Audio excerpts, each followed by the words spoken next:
રેમન્ડના group CFO Amit Agarwal આપણી સાથે જોડાઈ રહ્યા છે। अमित जी, गुड आफ्टरनून, स्वागत है आपका। सबसे पहले तो सीएनबीसी बाजार पर समझना चाहेंगे आपके नंबर्स को। ऑब्वियसली हमने देखा एक वन टाइम टैक्स का एक असर ज़रूर आता हुआ दिखा है, लेकिन सामने हम देख रहे हैं कि आने वाले वक्त में ये टैक्स जो है आपका वो और कम होता हुआ भी देखने मिलेगा। सबसे पहले आपके opening comment sir.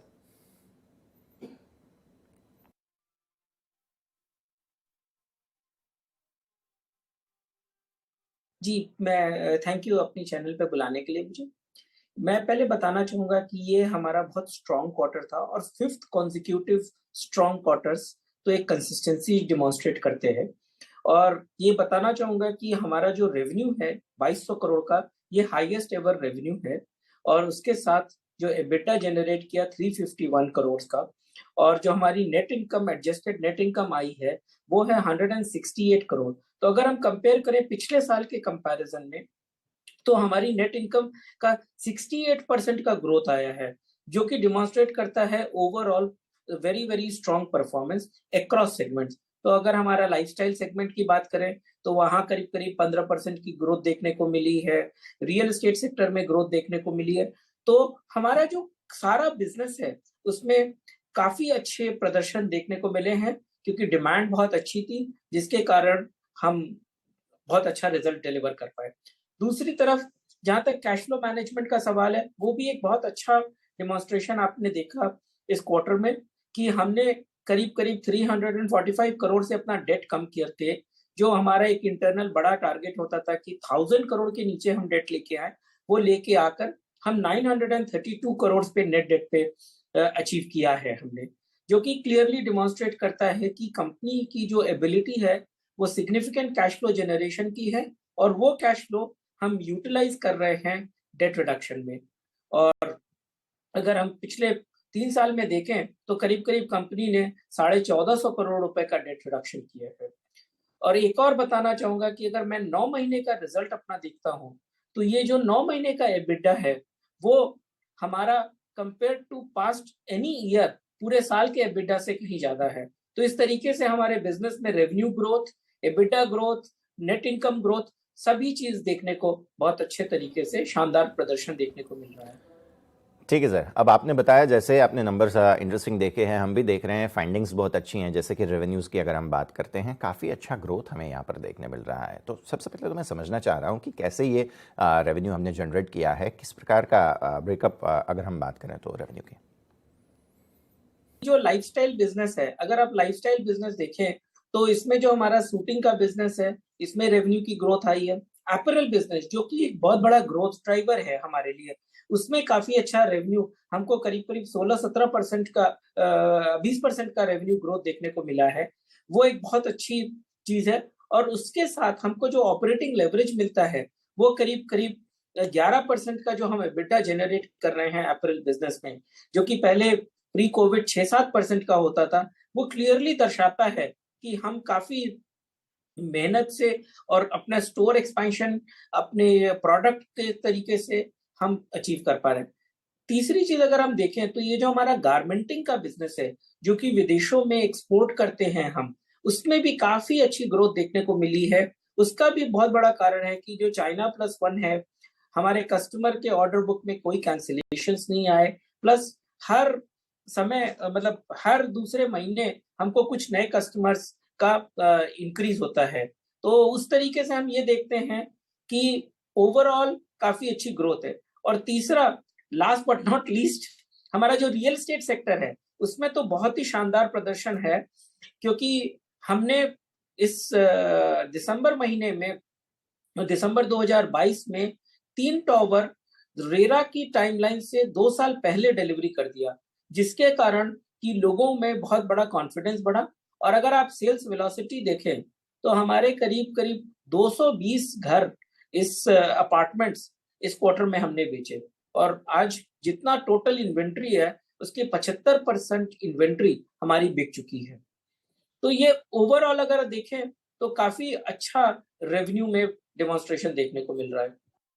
Definitely sir. और साथ ही साथ अगर मैं मार्जिन्स पर भी नज़र कर रहा हूं तो ग्रोथ वहां पर भी देखने मिल रही है। चाहिए अगर हम ग्रॉस प्रॉफिट मार्जिन्स की बात करें या एबिटा मार्जिन्स, दोनों में ही आपने अच्छा परफॉर्मेंस दिखाया है। तो ये थोड़ा सा समझाइए और साथ ही साथ क्या आउटलुक का यहाँ से आप आगे के लिए एक्सपेक्ट कर रहे हैं?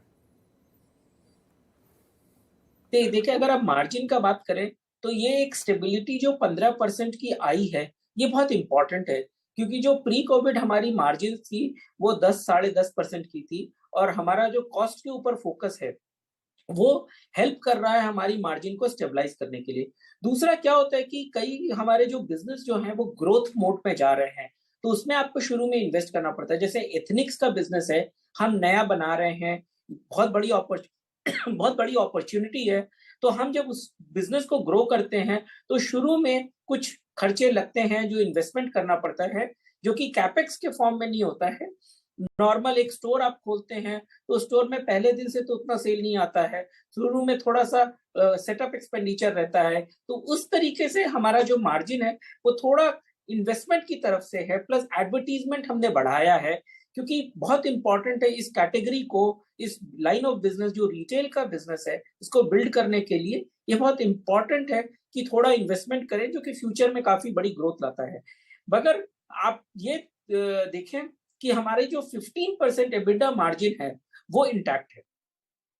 Okay sir. अब हम यहाँ से बात करें नए हमारे जो आने वाले प्रोजेक्ट्स है उसके ऊपर, बिकॉज़ हम रियल एस्टेट पर भी धीरे-धीरे देख रहे हैं, फोकस काफ़ी ज़्यादा बढ़ता हुआ देखने मिल रहा है। तो क्या नए प्रोजेक्ट्स लाइंड अप हैं यहाँ पर?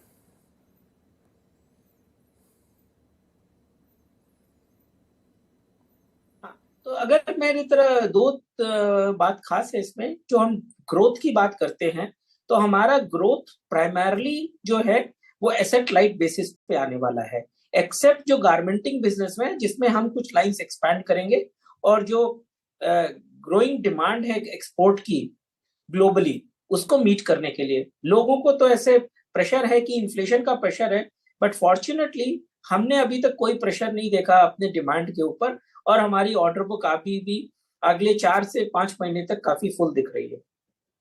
दूसरा हमारा जो इन्वेस्टमेंट है, वो जाएगा is in the real estate, क्योंकि रियल एस्टेट प्रोजेक्ट्स में शुरू में एक बार आपको इन्वेस्ट करना पड़ता है, उसके बाद जब बिक्री शुरू होती है, कंस्ट्रक्शन शुरू होता है, तो कैश फ्लोज़ बहुत स्ट्रांगली आते हैं।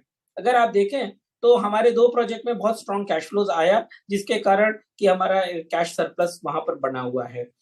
तो वो 2 ही बिज़नेसेस हैं जिसमें कि थोड़ा-सा हमको इन्वेस्ट करना पड़ेगा। बाकी तो हमारे सारे कैश फ्लो जो है, वो प्राइमरीली डेट रिडक्शन में जाएँगे। बिल्कुल सर। अब जैसे आपने भी बताया कि रियल एस्टेट में आप आगे फंडिंग बढ़ा रहे हैं, तो हम ये समझ रहे हैं कि आप रियल एस्टेट बिज़नेस को काफ़ी अच्छे से स्केल अप कर रहे हैं और इस हिसाब से थोड़े से प्लान अगर आप समझा पाएँ, क्योंकि रियल एस्टेट में आगे आगे और क्या होगा और क्या कोई प्लान है आपका डीमर्जर को लेकर दोनों ही बिज़नेस में? तो रियलिटी में आपने बिल्कुल बहुत अच्छा बताया और सही है कि हमारा रियल एस्टेट का सेक्टर जो इस समय करीब-करीब 12% कंट्रीब्यूट कर रहा है रेवेन्यू। अगर हम देखें तो फ्यूचर में हम ये एक्सपेक्ट कर रहे हैं कि 1/3 of the revenue will come from non lifestyle. तो मतलब रियल एस्टेट और इंजीनियरिंग मिला के। तो रियल एस्टेट जो कि एक लोगों के जो एक एक्सपेक्टेशन थी या परसेप्शन था, मैं बोलूँगा कि हमारा एम है लैंड मोनेटाइजेशन का, वो बिल्कुल भी नहीं है। ये हमारा कोर बिज़नेस बनता जा रहा है और अगर आप देखें तो इस कोर बिज़नेस को हम एमएमआर रीजन में एक्सपैंड कर रहे हैं, जेडीए के थ्रू रूट से। तो हम कोई भी लैंड के ऊपर खर्च नहीं करेंगे जिसमें कि बड़ा इन्वेस्टमेंट लगता है। हम जॉइंट डेवलपमेंट के थ्रू जाएँगे। जैसे किसी के पास लैंड है और वो नहीं डेवलप कर पा रहे हैं, उनको कोई एक अच्छे पार्टनर की ज़रूरत है, तो हम उस जगह आके खड़े होंगे। और हमने एक प्रोजेक्ट साइन किया हुआ है बांद्रा में और थोड़े दिन में जब उसको लॉन्च करेंगे, हमारे पास कई जेडीए की अपॉर्च्युनिटीज़ आ रही है।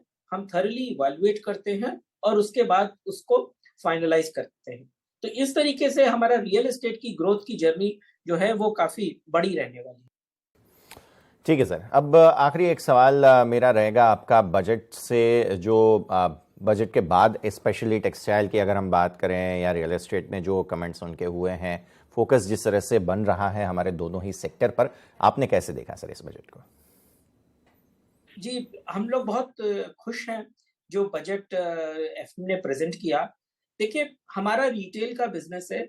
उस रिटेल बिजनेस में सबसे इम्पोर्टेंट क्या होता है कि लोगों के हाथ में पैसा हो और जो बेसिक नेसेसिटी की चीजें वो खरीद के उसके बाद कुछ डिस्पोजेबल इनकम रहे, जिससे कि वो शर्ट है, फैब्रिक है, अपैरल है, कपड़े खरीद सकते हैं। तो अगर आप जो स्लैब की स्कीम उन्होंने रीडिफाइन करी है, वो बहुत ही बड़ा हेल्प है, जिससे लोगों के हाथ में पैसा होगा। दूसरा, एक बहुत बड़ा एडवांटेज क्या होगा कि ये जो 10 लाख करोड़ का कैपेक्स है, जो कि पिछले 6 साल में 4 गुना हो गया है, इससे क्या होगा कि ये सारे पैसे एक तरीके से लोगों के इन्वेस्ट होंगे, लोगों के हाथ में आएँगे, खर्च करेंगे, हर तरह का विकास होगा, जिस विकास के कारण लोगों के पास एबिलिटी होगी वन्स अगेन स्पेंड करने की।